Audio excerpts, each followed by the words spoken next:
Hi, Amy. So nice to have you on the Career Catharsis show. Thanks for joining me. And I'd love for listeners to get a better understanding of your career journey and what it is that you do. Yeah, thanks so much for having me. I'm thrilled to be here.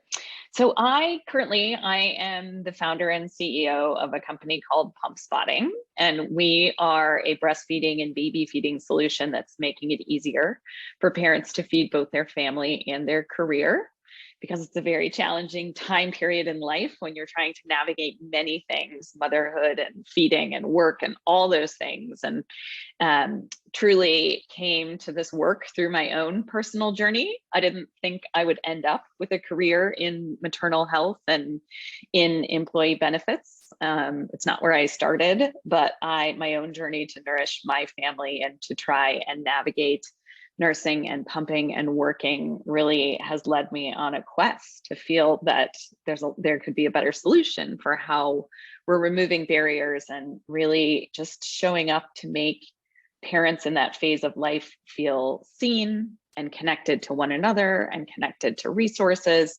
and really for companies to remove barriers for companies, because I think workplaces want to support working parents. They want to have cultures that are breastfeeding friendly. They really want to, I think, be there for people. But traditionally, postpartum parenthood, breastfeeding, it's been invisible work. We haven't talked about what that looks like and how we can do that as a company. And so really, I think I landed here because my background before that was in community building, in marketing. So I got my MFA in creative writing. So I think I started out as a storyteller, really, really fascinated by the way people lived and the ability to kind of step in someone's shoes for a little while and then tell their story.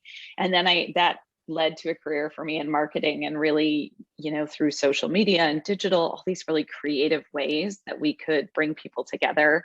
And I was really fortunate to work at some companies that were pretty phenomenal, Patagonia and Amy's Kitchen, and places where people were really passionate about connecting over mission and food and many things. So I really came up through the ranks of thinking about how do we use words and emotions and stories to really bring people together.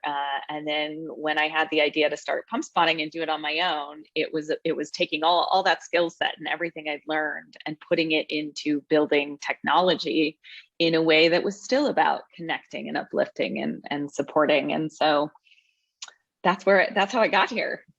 Love it. Yeah, I do think that the power of storytelling can make such a big impact. And you mentioned that you're harnessing technology to help workplaces remove barriers when it comes to supporting new parents in the workplace.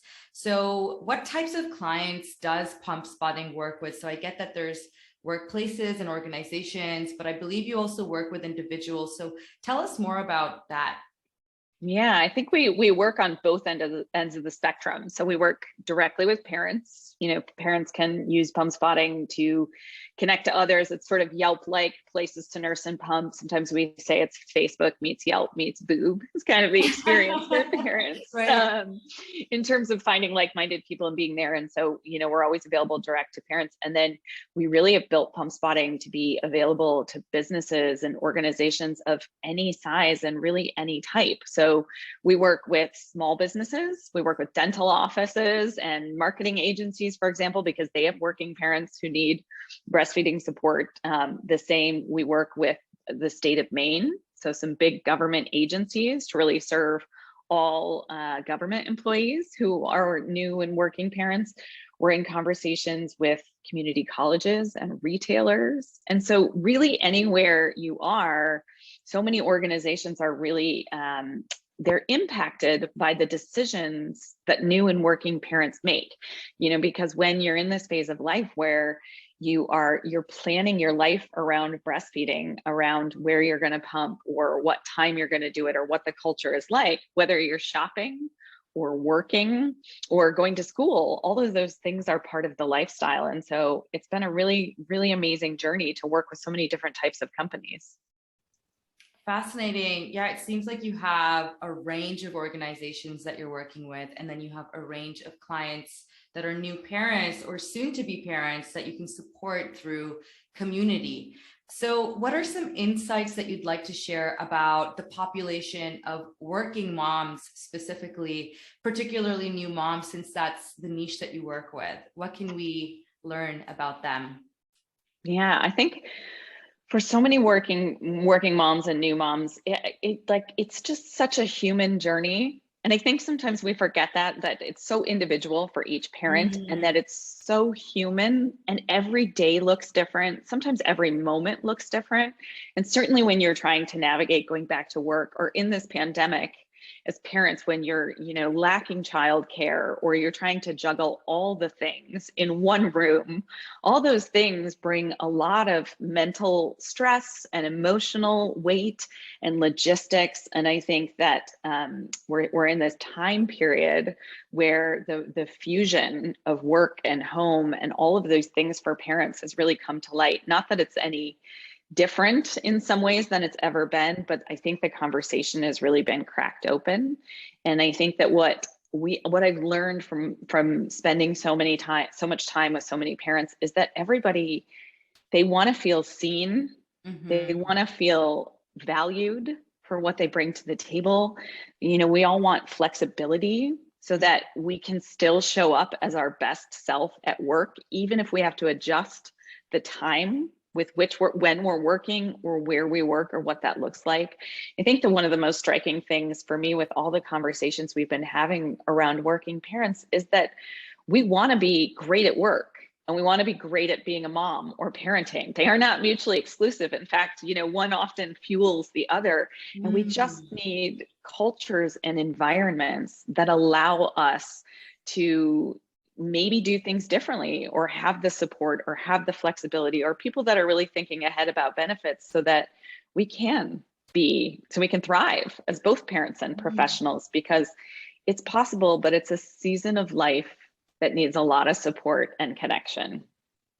I love that. I really, really like what you mentioned about being a parent and being a professional. Those are not mutually exclusive. In fact, one powers the other. There's leadership involved in being a parent. There's leadership involved in being a professional. Even if you don't have a title, I think each of us is leading our workload and just taking on this role of ownership and time management, and trying to cater towards other people's needs, but also trying to manage our own, right? So what do you think companies can do when it comes to enhancing well-being for parents?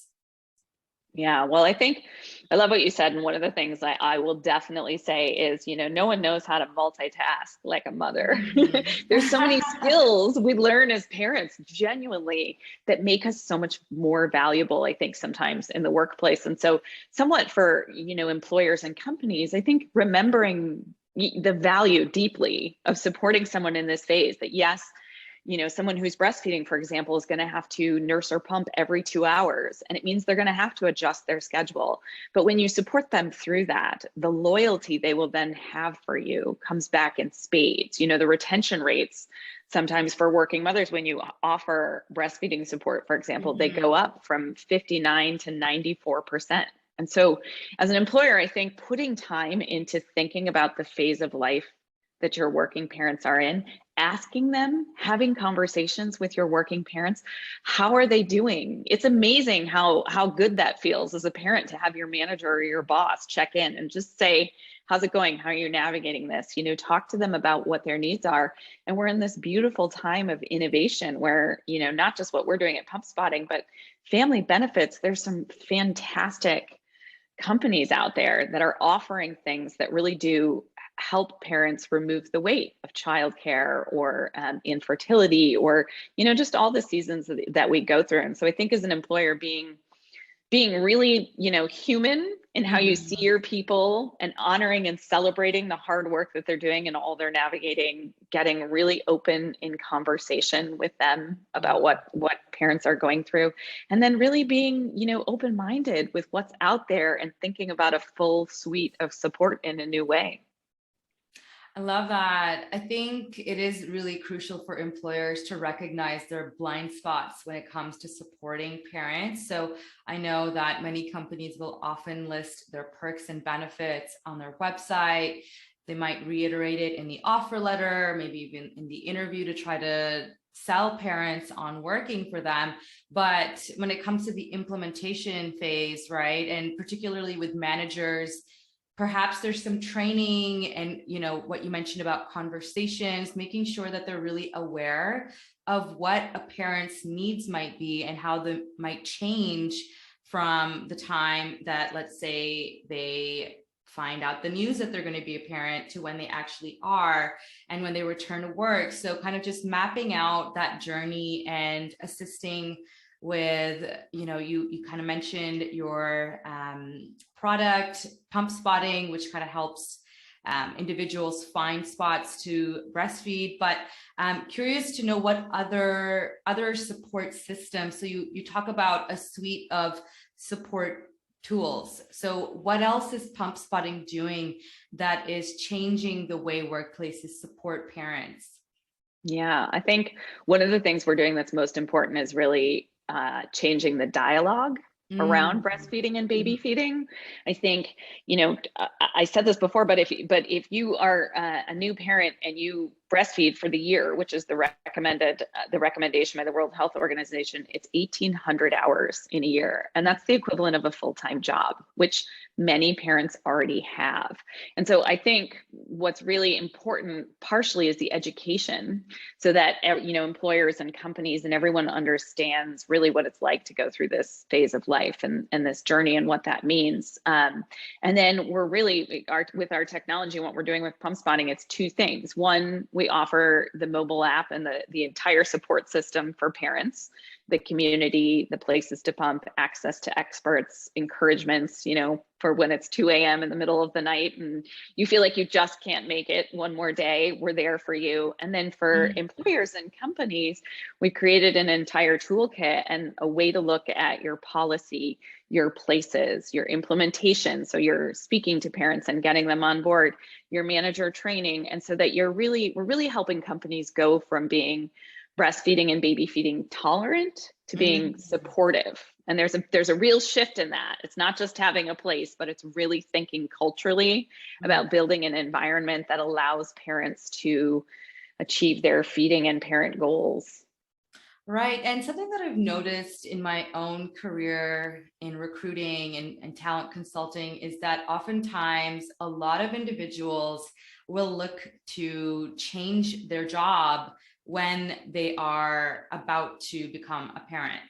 And I think it has a lot to do with them recognizing that my workplace doesn't really support the parenting phase of my life. So they may really enjoy their job, they may love their workplace, but without that policy and that support network and that change in dialogue that you referenced, a lot of individuals might consider leaving and finding a new employer if they don't have the support system that they need. So I think to your point around education and making sure that conversations are happening, there's policies, there's an understood framework and it's being implemented, all of that takes time and it is a disruption to the way things are and the status quo. But I'm sure that if anyone is digging into their, I think turnover, they will notice some patterns there, and it's important to reconsider how we're treating our employees and how we're retaining them.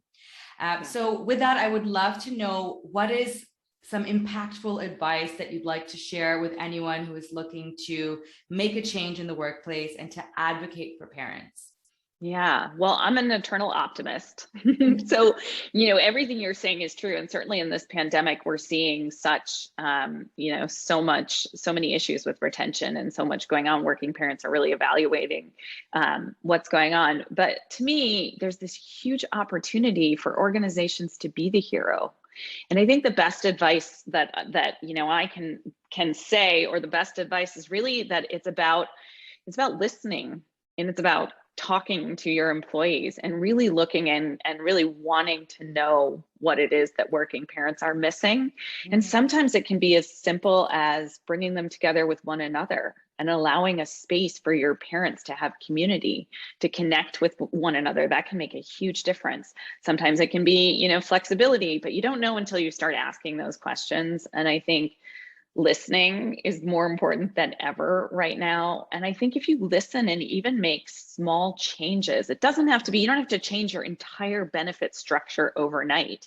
You can think about allowing parents to turn off their camera, for example, if there's a little kid running around, or you can think about when meetings are scheduled. If you have someone on your team who you know has to pump at 10 a.m., schedule your team meetings at 11. That small change will make a huge difference to one working parent. So I think it's just, it does come back to that conversation and that listening, and just know that any changes and efforts you make to really show up and support working parents and make them feel seen have a huge impact, and they go noticed. So it's worth spending time to really think about and celebrate. Definitely. I think another thing that I have noticed is that when you are making these changes in the workplace and responding to the needs of parents, it's important to have universal policies. So parents might be the conversation starters around flexible schedules and, you know, other needs and commitments that might have to be balanced, but it's more of a conversation starter for everyone to then have the opportunity to talk about their needs, right? There's people who have pets. There's people who are taking care of aging parents. There's people who might be dealing with their own issues and may need that flexibility or grace to kind of manage their workload, but they might feel uncomfortable sharing the situation because it's not as normalized, right? So parenting is a normal phenomenon, but we still don't necessarily understand how to support that. But what I think is great about advocating for parents in the workplace is it's a great conversation starter to then think about a universal framework and start to take everyone's needs into account and really start to think about that work-life balance that seems kind of elusive, right? So there's companies that will offer flexible work schedules, but then there's people who are still working 70 to 80 hours, right? And that's not really sustainable if you're thinking about making time for yourself, for your family, or whatever other commitments you might have. So curious to hear, have you heard of any universal policies or seen any success from adopting a policy that benefits parents then benefiting the rest of the organization?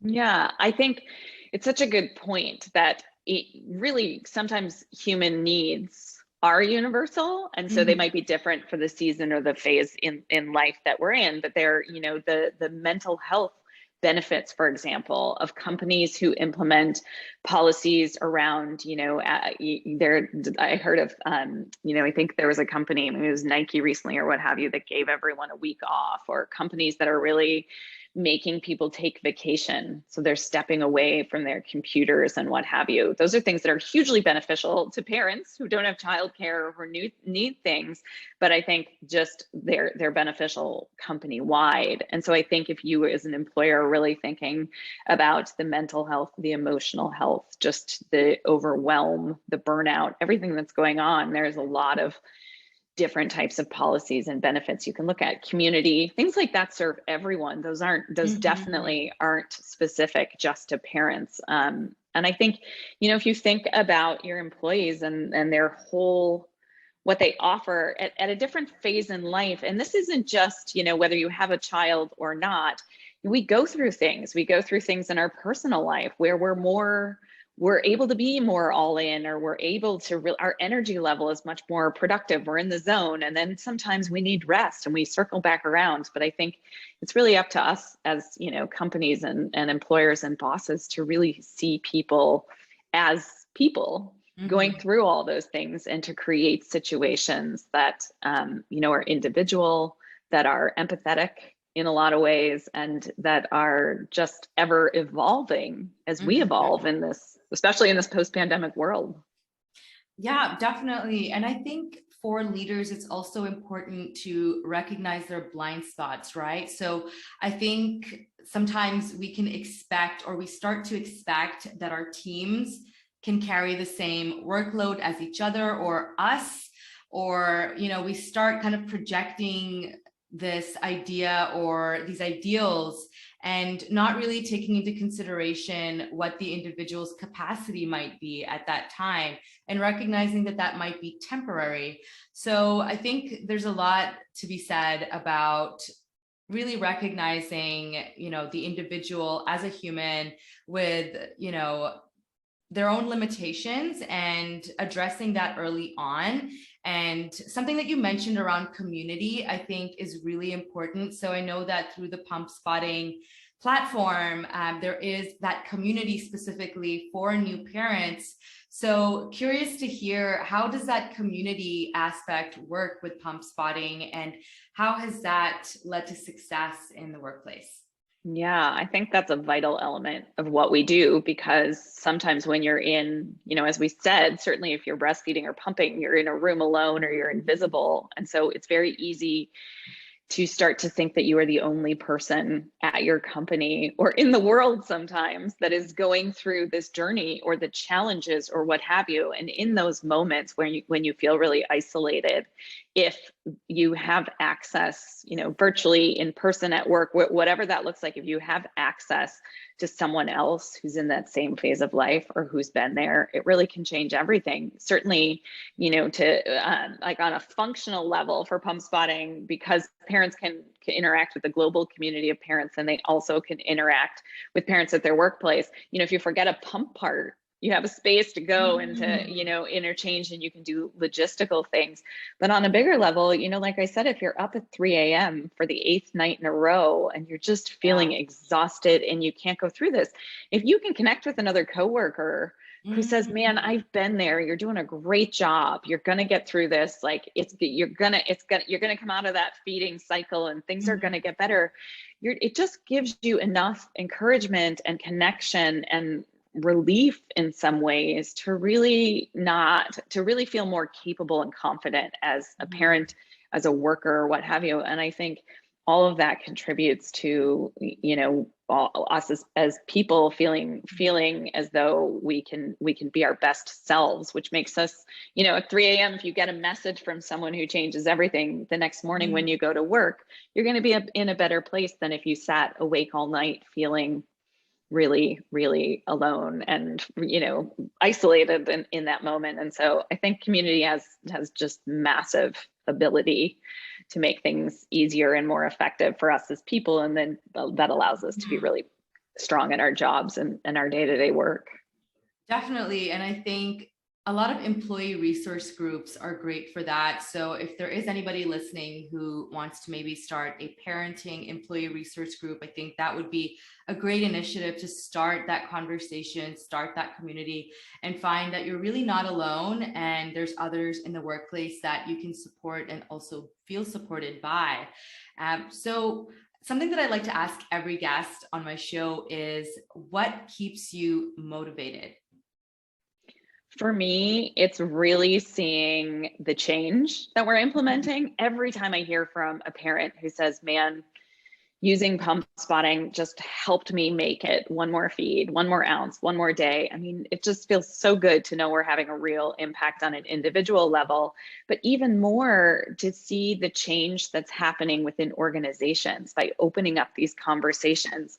When we were at NASA, we stopped and we did a parent group working session there, and it was really, there were over 25 parents in the room. And there was a moment where one of the women said, you know, I have been navigating this journey and feeling so alone, but I'm on a campus of 13,000. And now I'm sitting in this room and having this conversation and hearing from others, I'm realizing the power of parents on our own campus and within our organization. And so those kind of aha moments that really drive change within companies, for me and us at Pump Spotting to be helping be part of that, just every day gets me up and feeling like there's more we can do, and there's really more magic to be had in opening up these beautiful conversations. I love that, something that you mentioned around the power of parents and having these aha moments. That's beautiful. Thank you so much for sharing all of your insights. It's been such a pleasure, Amy, and thank you for your gift to the world, pump spotting. Thank you so much. Such a Thank pleasure to talk to you.